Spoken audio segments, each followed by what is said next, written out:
The deed came wrapped in oilcloth, the way a man wraps something he does not wish to touch with his bare hands. It was midsummer, and the long room at Aldermere Hall smelled of beeswax and old smoke, and 4 men stood around a table where a single sheet of vellum lay curling faintly at one corner, as if even the paper wished to be somewhere drier. Rain had not fallen in a week, and still the house held that particular chill that belongs to families who have been cold to one another for generations, long after the weather has forgotten to be. The woman stood at the far end of the table.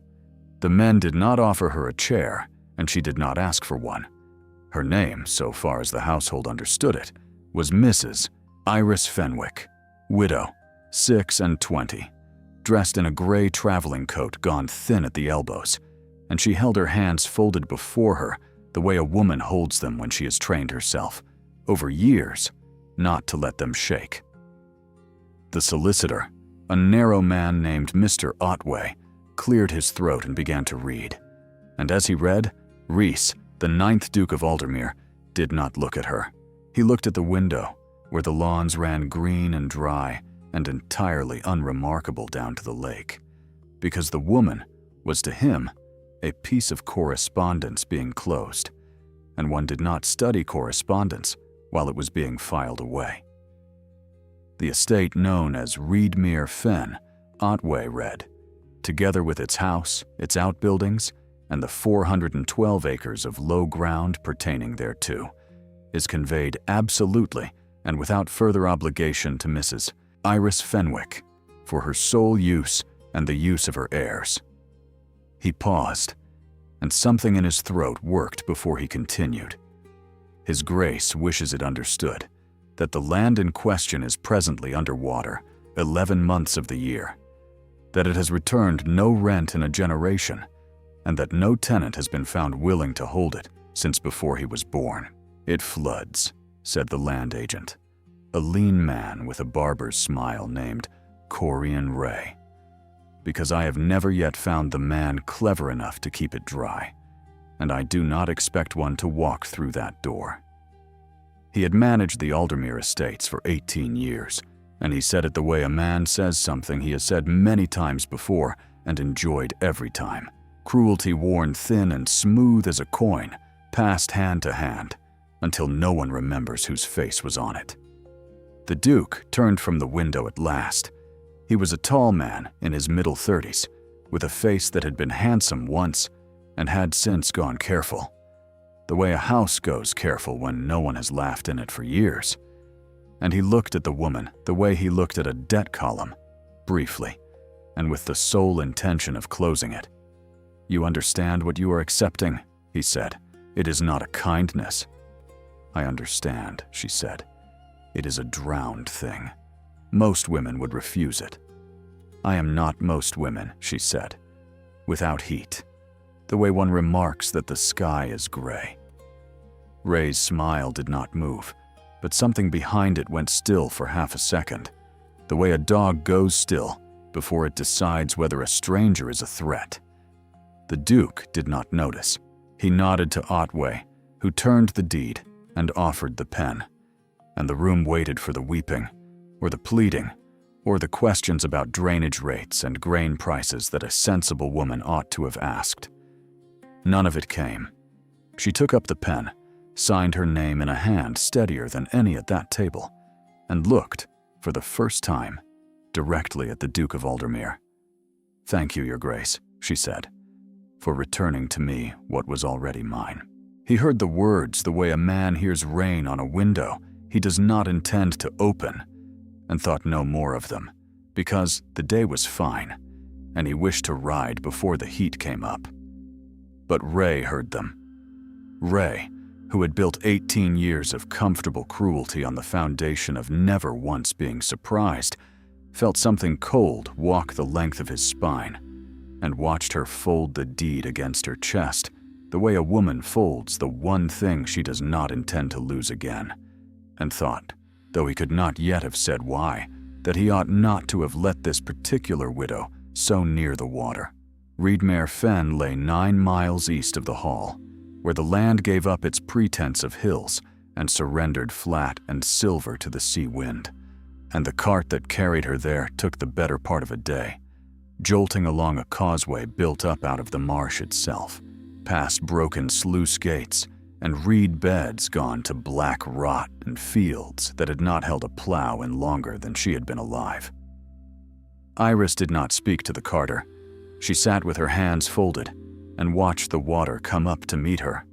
wide sheets of it lying flat and bright under the July sun, threaded through with channels that had once, she knew, been straight and purposeful,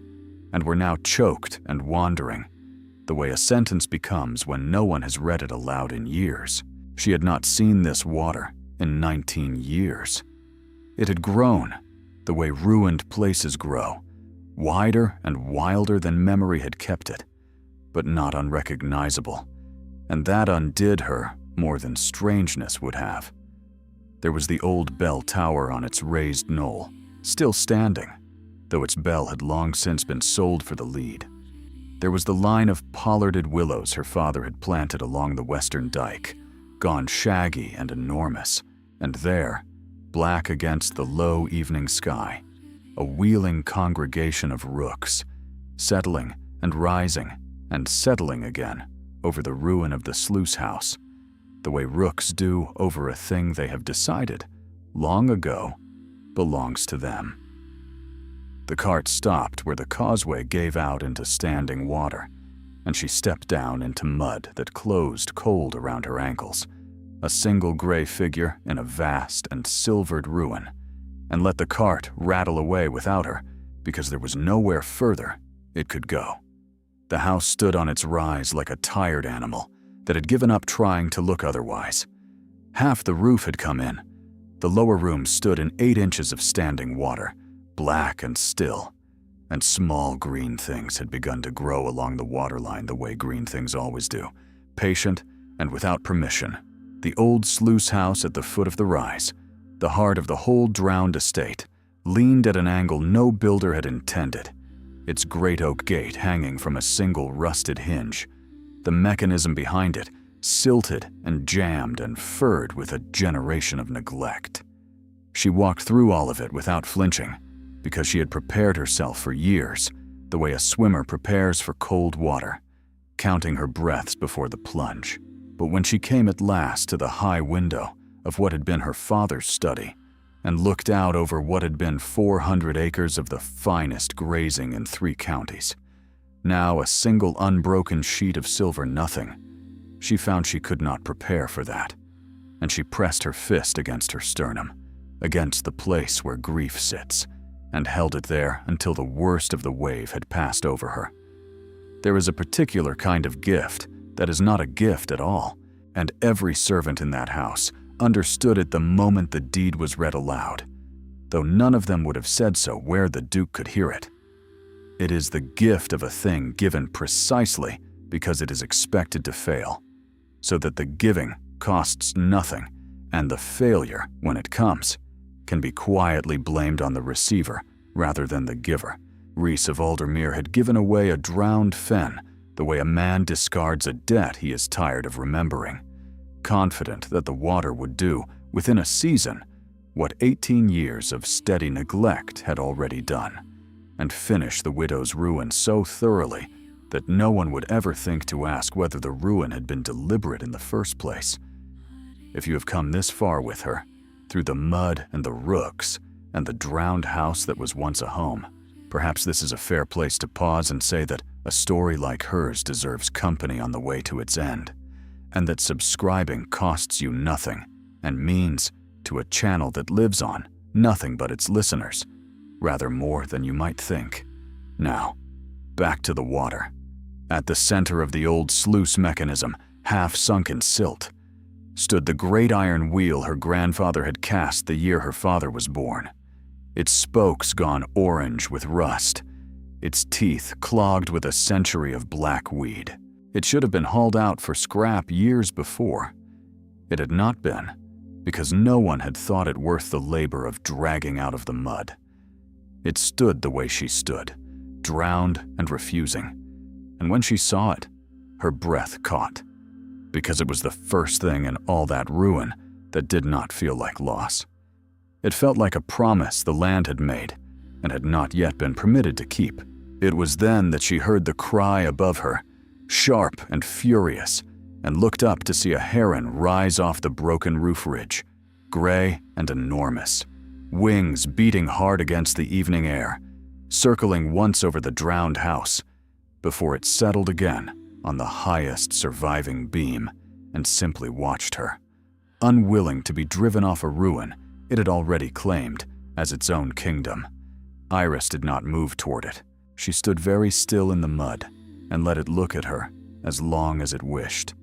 the way one lets a thing decide, on its own time, whether it will permit you to stay. She did not sleep in the house that first night. She slept in the dry loft of the old byre, wrapped in her traveling coat, and woke before light to the sound of water finding its own level in the dark, patient and endless. And she lay listening to it and thought of her father, who had kept this fen dry for 30 years, with nothing but the iron wheel and a farmer's stubborn patience, and who had been driven off this land 19 years before on a morning she remembered only as cold and his hat in his hands. His name struck within the week from the rolls of every gentleman who had once called him friend, on a debt the family had never been shown proof of owing. She had grown up in the shadow of that morning, the way other children grow up in the shadow of a church spire, unable to look anywhere without seeing its outline. She had married a quiet clerk who had died of a fever 6 years later and left her nothing but a small competence and a great deal of solitude. And she had spent the years since learning, in careful silence, everything there was to know about drainage and dike and sluice, because a woman who cannot inherit land can still learn, on her own time, exactly how the land she lost had been kept alive. The village of Marrow's End lay a mile along the raised road, a scatter of low cottages and one crooked church, and its people had watched the fen drown for a generation with the particular fatalism of those who have learned not to hope for things a duke has decided against. When Iris walked into the village that first week to ask after laborers, she was met with the flat courtesy of people who assumed she would be gone within the season, the way every other unfortunate soul the Hall had ever sent out to that water had been gone within the season. Only one man met her eyes without pity. His name was Ezra Coote, an old eel fisherman who had worked the drowned channels his whole life, because a flooded fen, whatever else it cost a farmer, fed an eel man handsomely, and he watched her stand at the edge of the water with her sleeves already rolled, and said, in the dry way of a man who has decided a thing before he has admitted it to himself, that he supposed she would want to know where the old sluice keys were kept if she meant to be foolish enough to try. She said she did. He said he had thought as much, and that was the whole of their agreement, sealed the way agreements are sealed in that country, without a hand shaken or a word wasted. The work she began was not romantic. It was cold, wet, and exact. She spent the first month simply walking the old dike lines with Ezra, a notebook in her coat pocket,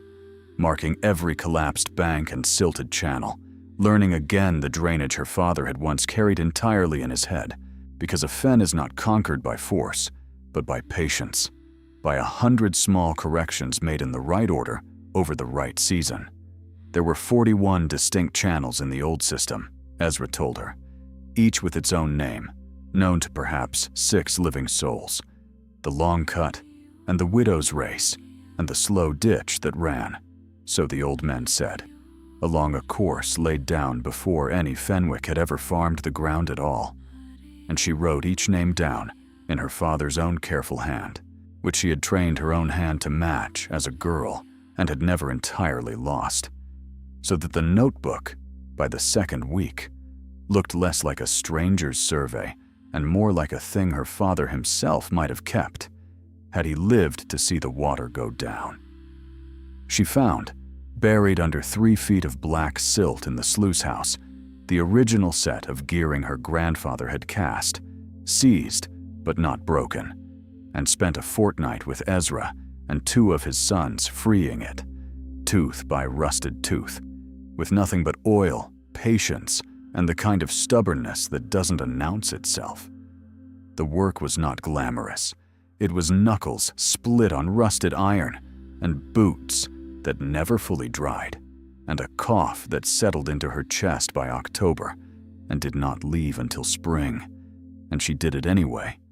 day after gray day, because she had learned long before that the difference between a woman who is given nothing and a woman who is given a ruin is only the difference between an ending and a beginning that happens to look, for a season or two,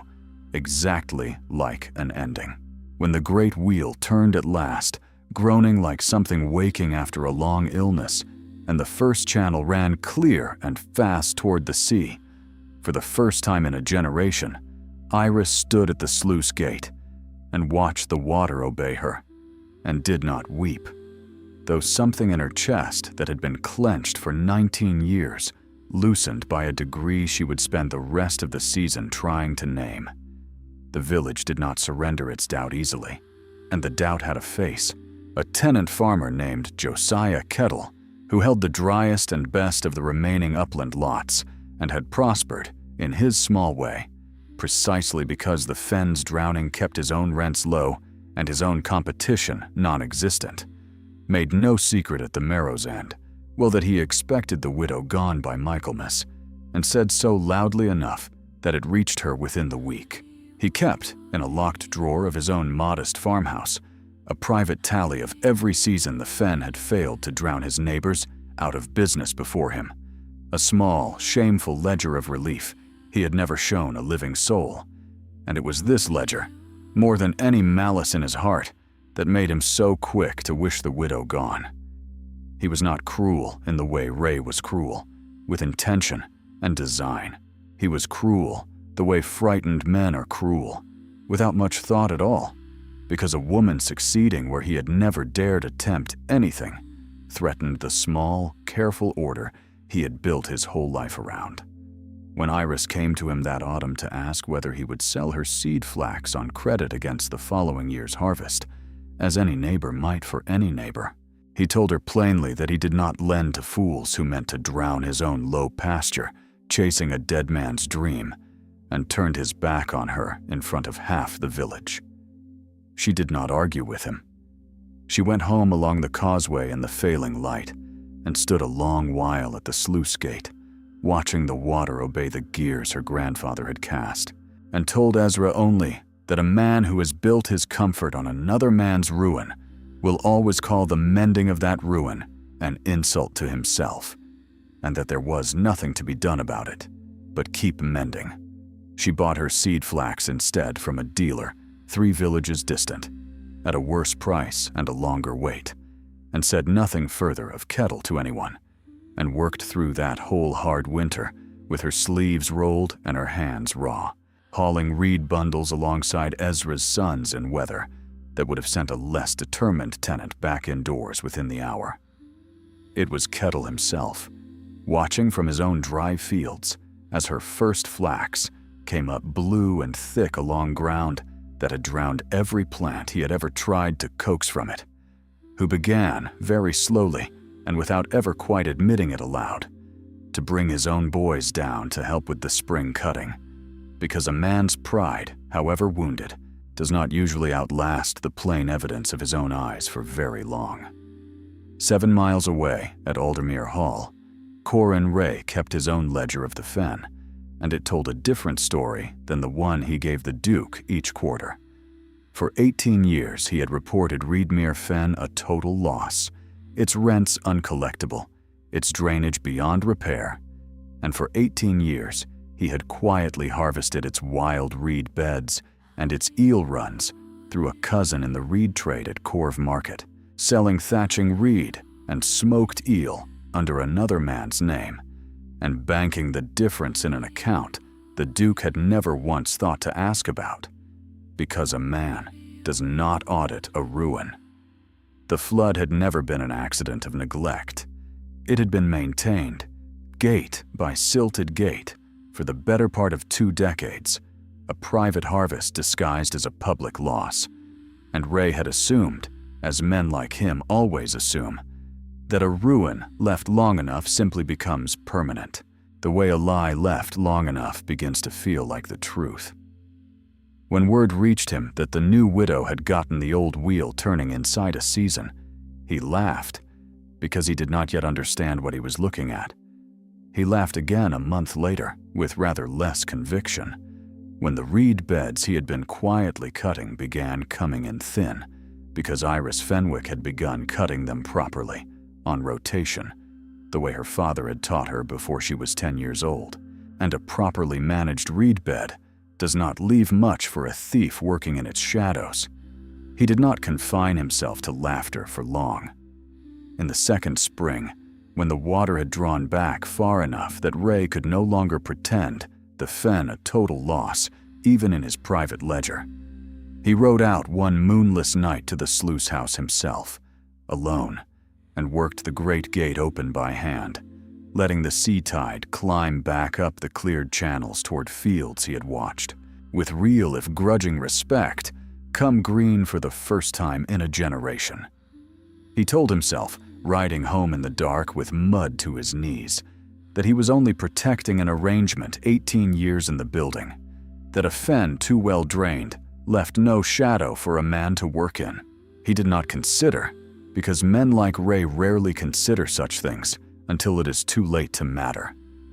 that Ezra Coote slept most nights in the byre loft precisely because he had learned, over 60 years on that water, to trust his own ears over any man's good name, and woke at the second creak of the gate chain to find a stranger's cart tracks pressed fresh into the mud of the causeway, tracks he did not mention to Iris until he had followed them far enough to know exactly whose horse had made them. The flood Ray loosed that night undid in a single tide nearly a month of careful work, and Iris stood at first light in water, to her knees, where dry flax had stood green the evening before, and felt, for the length of one long breath, the particular despair of watching a season's patience taken from her by a hand she could not yet prove. She did not weep. She sent for Ezra's sons and set them, before the sun had properly cleared the willows, to repacking the gate seals with fresh clay, and she did not speak Ray's name aloud to anyone in the village, because an accusation without proof, she told Ezra quietly, is only a gift to the man you mean to accuse. But she began, from that morning on, to keep her own ledger of every night the gate was found disturbed, every channel found silted where she had cleared it clean the week before, and she kept it the patient way she kept everything, waiting for the pattern to grow plain enough that no one, not even a duke inclined to trust his steward of 18 years, could mistake it for accident. The true test came that same autumn, in a September gale that blew in off the sea 3 days running and put every dike in the county to the proof. Word reached Reedmere Fen at dusk on the second day that the seawall at Corve had failed, and the tide was running inland faster than any man could recall it running in 30 years, and Iris did not wait for morning. She sent Ezra's eldest boy racing to Marrow's End with instructions that any man willing to earn a fair day's wage in foul weather should come to the sluice house before the tide turned, and stood herself at the great iron wheel through the worst of that night, soaked through, hauling with 2 of Ezra's sons to hold the gate against a sea that wanted badly to take back everything she had spent 2 years reclaiming from it. Josiah Kettle came, though no one had asked him twice, his own low pasture safe enough on higher ground that he had no need to trouble himself with another man's fen, and worked the sandbags beside men he had once refused to lend seed corn, and said nothing about it afterward, beyond a curt nod that, in a man like Kettle, amounted to a full apology. By the time the tide turned at last, gray dawn breaking over a fen battered but unbroken, every dike had held, and the flax stood bent but rooted, and Iris sat down in the mud at the foot of the wheel she had spent 2 years mending, and let herself, finally, for the length of a single breath, weep. Word of that night reached the Duke within 2 days, carried by a groom who had it from a carter who had it from Marrow's End itself, embellished, as such stories always are in the telling, until it arrived at Aldermere Hall as a tale of a widow who had stood alone against the sea. He rode out at once and found the story rather less dramatic than its telling, but no less remarkable for that. A woman, red-eyed with exhaustion, directing the last of the sandbag work with a steadiness that made the exaggeration almost unnecessary. And when he asked her, with more feeling than he had intended to show, whether she had truly stood at that gate the whole night through, she told him only that the gate would not have held itself, and that she had not had the luxury of choosing otherwise. He looked at her a long moment in the gray morning light, mud-streaked and unbowed, and said nothing further. But he did not leave the fen again for 3 days, working alongside Ezra's sons at tasks no Duke of Aldermere had ever been seen performing with his own hands,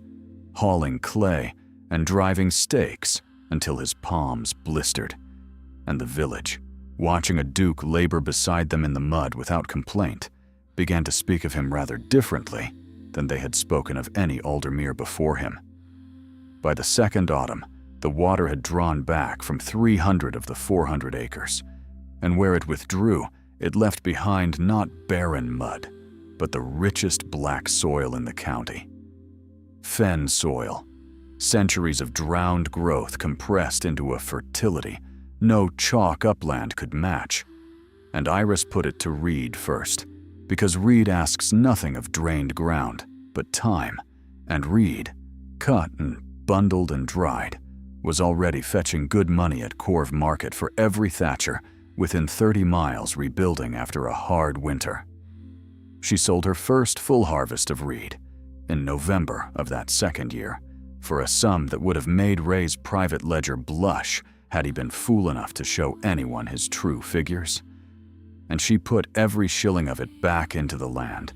into new sluice timber, into wages for Ezra's sons, and 2 more families willing to work for a landlord who paid on time and asked nothing dishonest of them.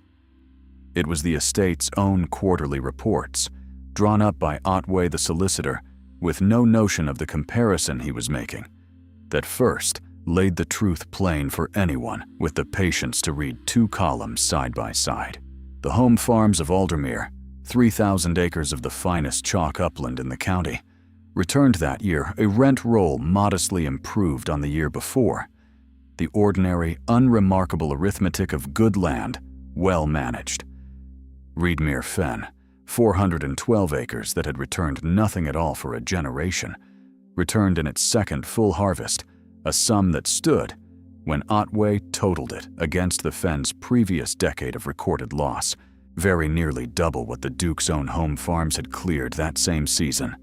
An arithmetic so unlikely that Otway read the figures through twice before he trusted his own pen, and said nothing of it to the Duke for a full week,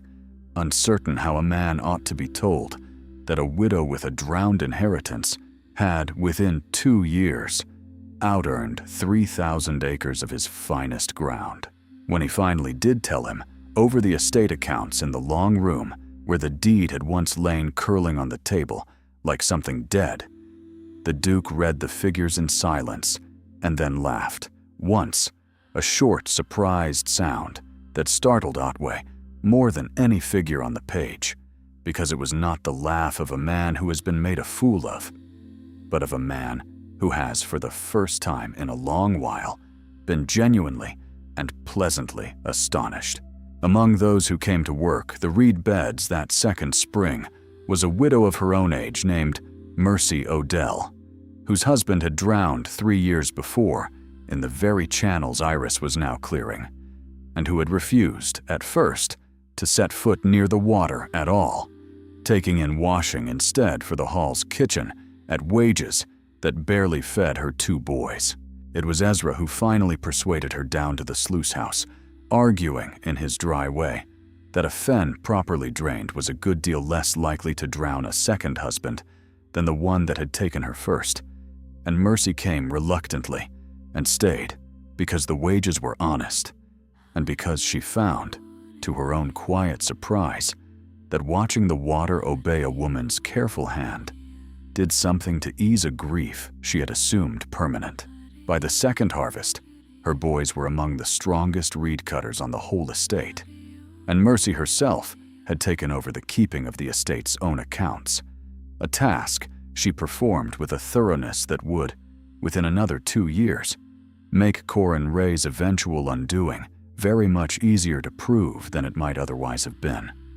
What 90 cottagers in Marrow's End had not believed possible in July, they had begun, by the following harvest, to call inevitable, the way a village always claims it saw a thing coming once the thing has plainly come.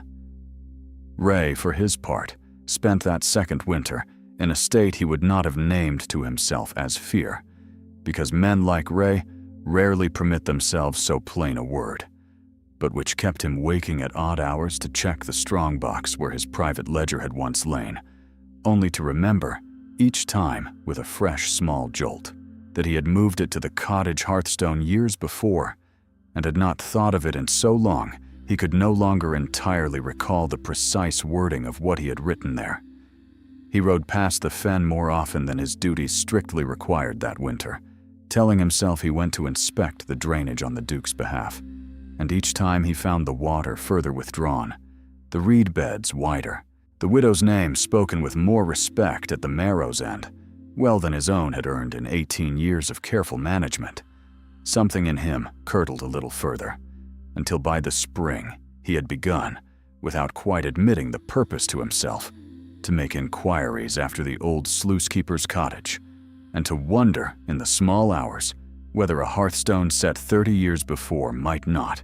after all this water and all this widow's patience, be quite so permanent a hiding place as he had once assumed.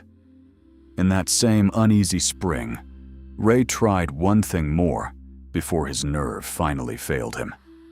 He rode to Josiah Kettle's farm on a pretext of estate business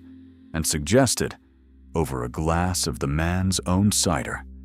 that a word dropped in the right ears at Marrow's End about the widow's unsuitable independence, her want of a husband's guidance, her strange familiarity with drainage, matters no gentlewoman ought properly to understand, might do a great deal to slow her progress without anyone's hand showing in it at all. Kettle heard him out in silence, turning his glass slowly on the table, and then said, in the flat voice of a man delivering a verdict he had only just finished reaching, that he had spent 2 years watching a widow drain a fen he had never once believed drainable, and had watched, in that same 2 years, Ray's own reports to the hall grow thinner and vaguer with every quarter that her success grew plainer, and that he thought, on the whole, he would rather keep his own counsel than lend his name to whatever business a steward wished, conducted so carefully out of the light. Ray left the farm that afternoon, with his pretext unspent,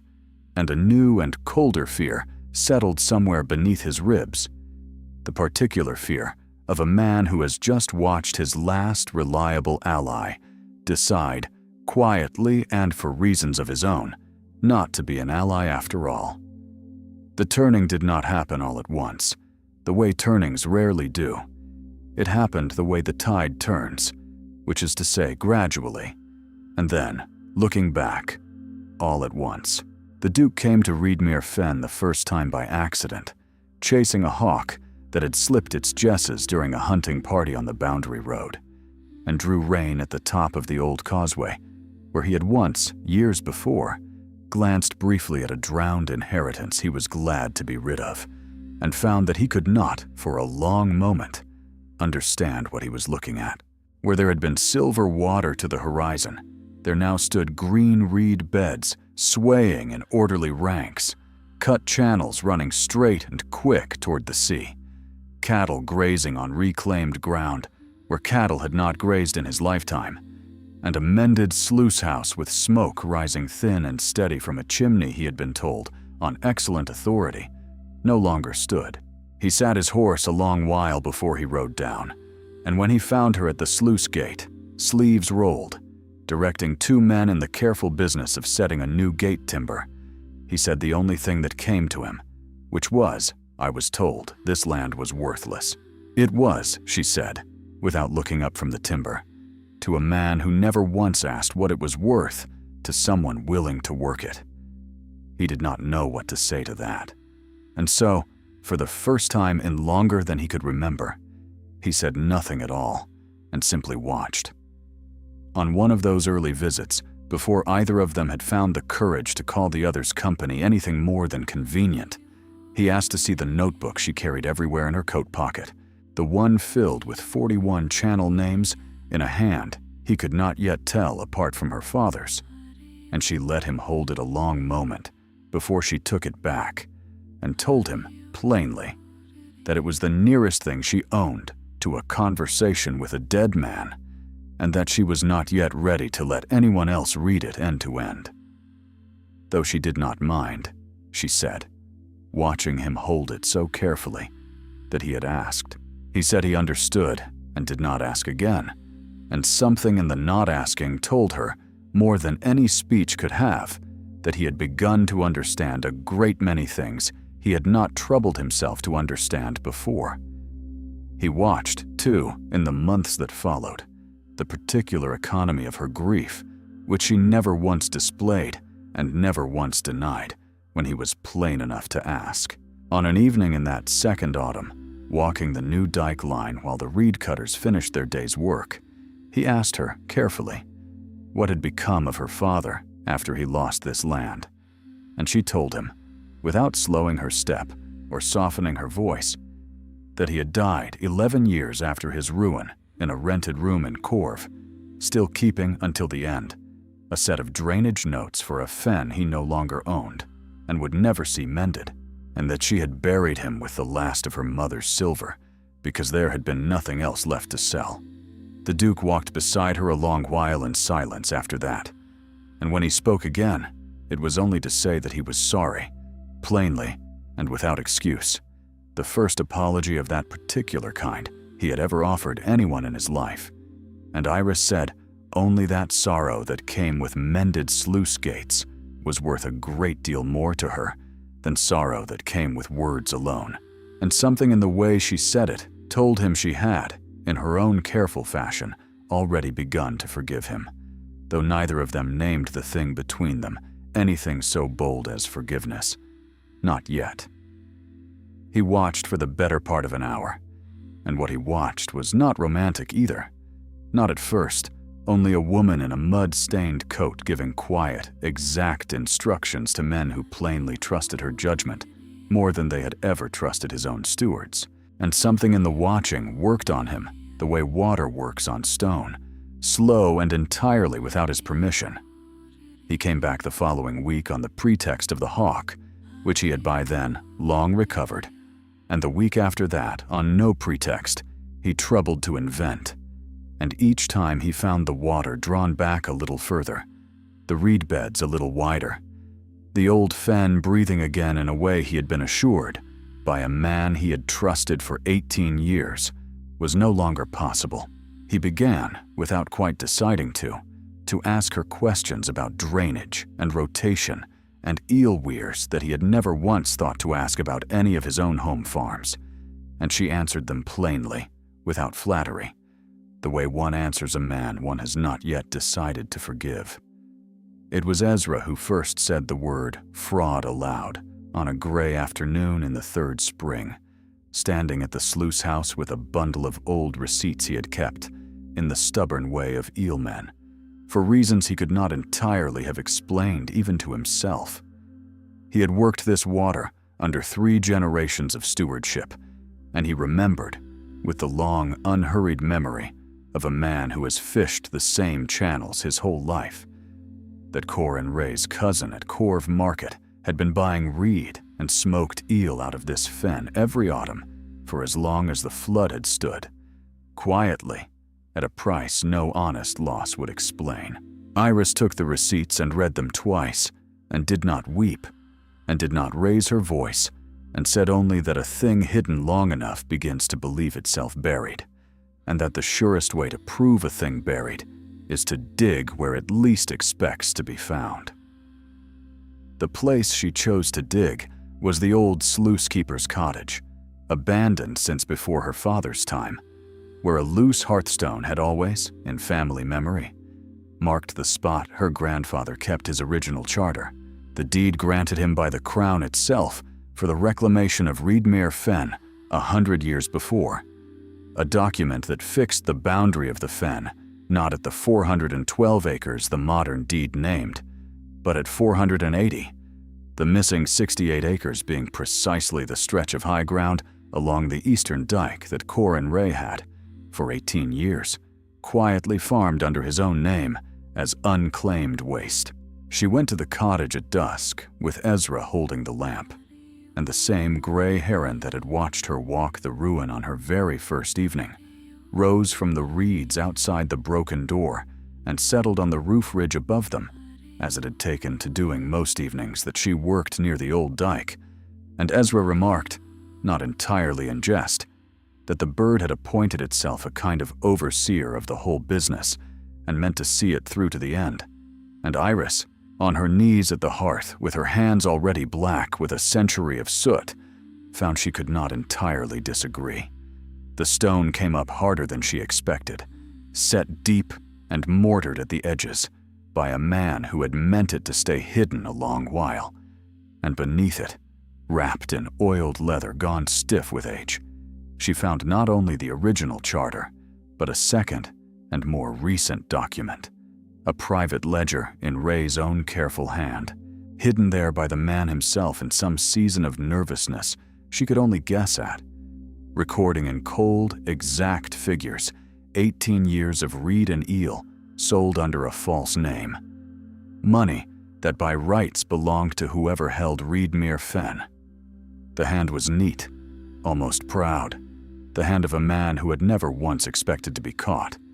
and reading it by lamplight with Ezra silent beside her, Iris understood that Ray had not hidden his crime out of shame, but out of the ordinary caution of a careful thief, a man who kept his own accounts as scrupulously as he kept anyone else's, and had simply never imagined a hearthstone in an abandoned cottage as anything but permanent. He had buried his own guilt in the one place he had assumed no one, least of all a drowned widow, with no reason to trust an old stone, would ever think to look. She read the ledger through a second time that night, alone, by the light of a single tallow candle, cross-checking every entry against the quarterly reports Otway had shown the Duke each year, entry by patient entry, until the pattern stood so plain and so complete that no clever solicitor could later argue it away as coincidence or honest error. It took her 3 nights of careful work to finish the accounting,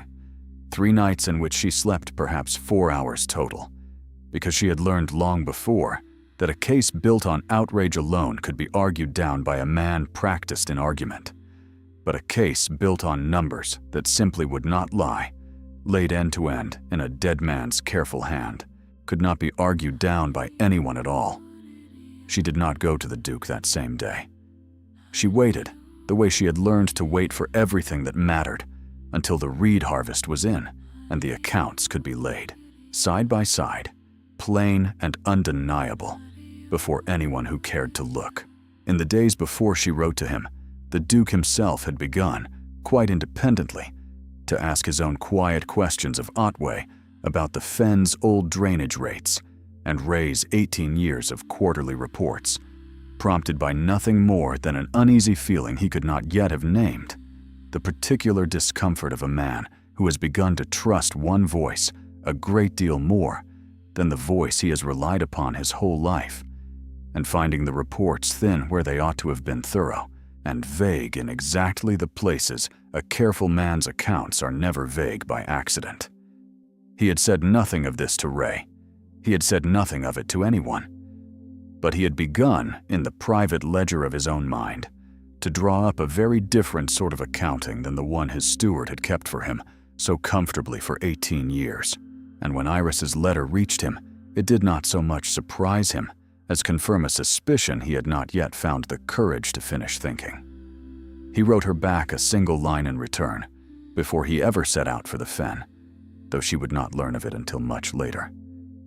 I have begun to suspect my own house of something I do not yet have the proof to name. If you have found that proof, I would rather hear it from you in front of the people it has wronged than pretend a moment longer that I do not already know something is owed.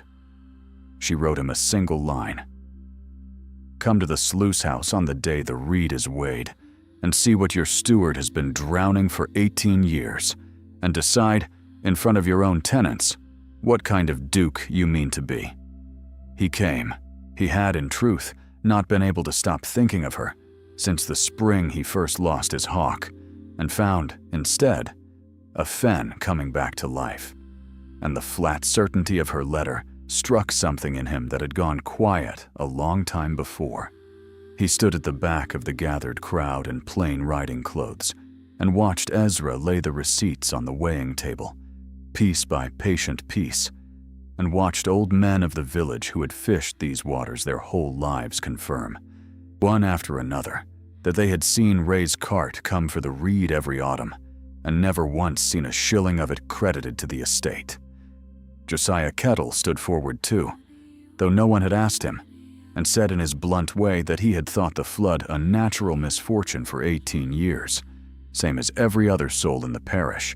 and had never once considered that a misfortune so convenient to one man's private trade might have been a misfortune with a hand behind it, until he had watched, with his own eyes, that hand, caught in a September gale, doing exactly what 18 years of ledgers now proved it had always done. Then came the boy, Ezra's youngest, who had followed the fresh cart tracks from the sluice gate on the night of the sabotage clear to the stable yard at Aldermere Hall itself, and had said nothing of it until his father judged the moment right, and the crowd went very still to hear a child no older than 12 describe, in the plain, unembellished language children use for things they do not yet know how to be afraid of, exactly whose horse had made those tracks, and exactly which groom had rubbed it down, blown and muddy before dawn. He watched Corin Ray, who had ruled this water by quiet fear for 18 years, go the color of ash as his own ledger, in his own hand, was read aloud before the tenants he had cheated, and the duke he had lied to in equal measure, and he watched the practiced smile come apart at last, not slowly, but all at once, the way a dam gives when the water behind it has simply had enough. I never thought it worth anything, Ray said, when the shouting finally left him, his voice cracking on the word, worth. It was a drowned nothing. No one would have missed what I took from a nothing. The gathered tenants heard the confession fall out of him whole and went very quiet, and Corin Ray stood in the middle of that silence and understood, for the first time in 18 years, that the burying was over. It was then that the Duke stepped forward. The crowd turned. He walked to the weighing table in a silence broken only by the wind moving through the reed beds, and he did not look at Ray. He looked at Iris, and he said, in a voice that carried to every corner of the yard, the thing that decided, once and for all, what kind of man he meant to be. My steward did this in my name for 18 years,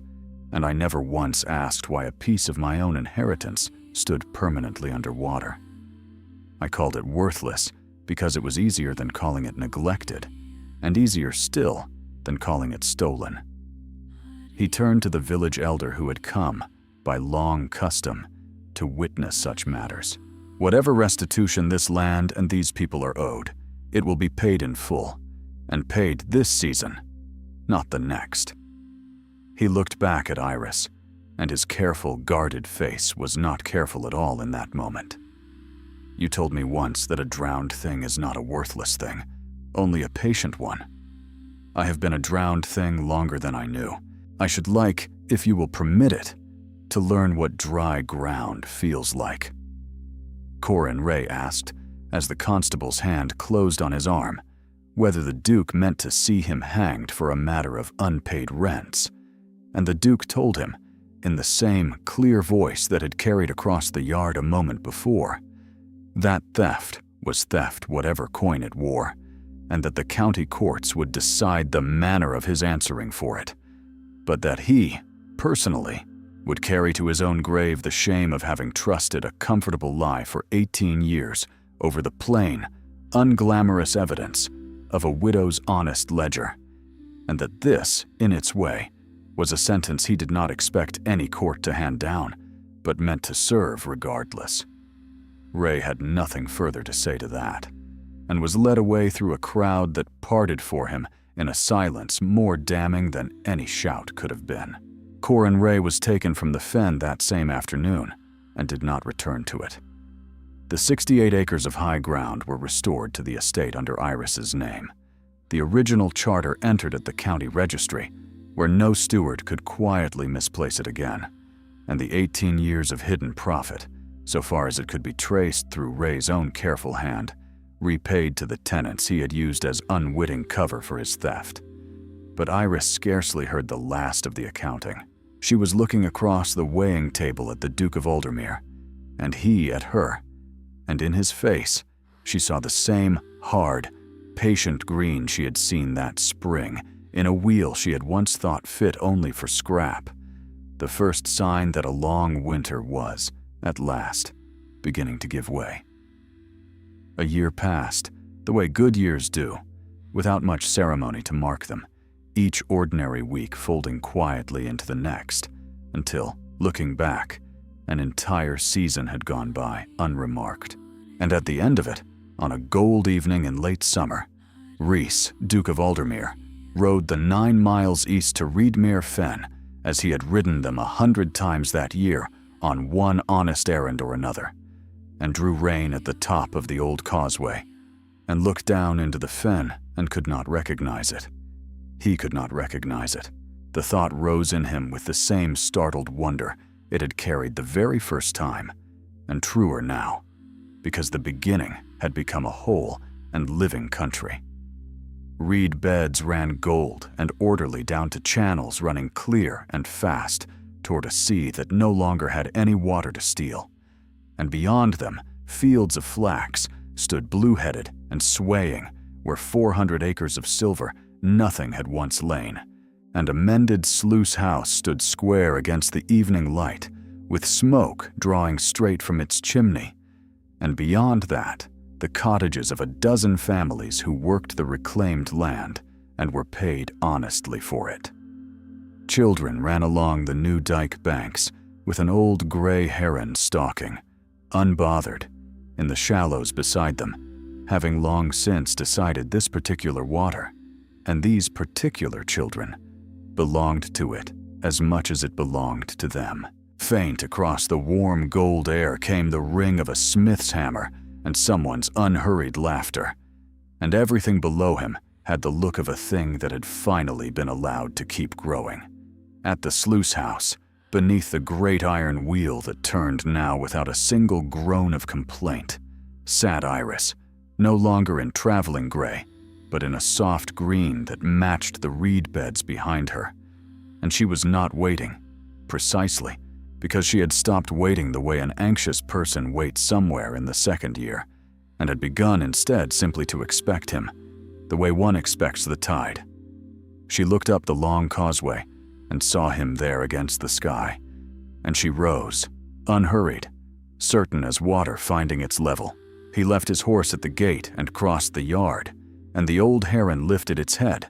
considered him a moment with one flat yellow eye, and did not trouble to fly, having long since decided this man was permitted to stay. The Duke stopped before her under the turning wheel, and for a moment neither spoke, and the gold light lay over everything, the reed and the flax, and the mended roofs, and the two of them, warm where the world had once been so entirely and deliberately cold. "I could not recognize it," he said at last. "I have ridden down that causeway 100 times this year, and still tonight I looked, and I did not know it." He shook his head slowly, searching, a man unused to the exactness the word required. "It is not the ruin I gave you. It is not even the beginning you showed me the first summer. It is—" He stopped and tried again. "It is alive." She looked at him and gave the word back to him, plain and quiet, the way her father had once handed her his one true sentence in the cold, the way a thing is passed down from one keeper of the water to the next. "Alive," she said. Josiah Kettle, too, had come down that evening on some errand about grazing rights he could as easily have settled the following week, and stood a little apart near the dike with his own boys, watching the reeds swing gold in the last light, and said to no one in particular that he had lived beside this water his whole life, and had never once, until these 2 years past, understood what it was for. His eldest son, who had spent 2 summers cutting reed alongside Ezra's boys,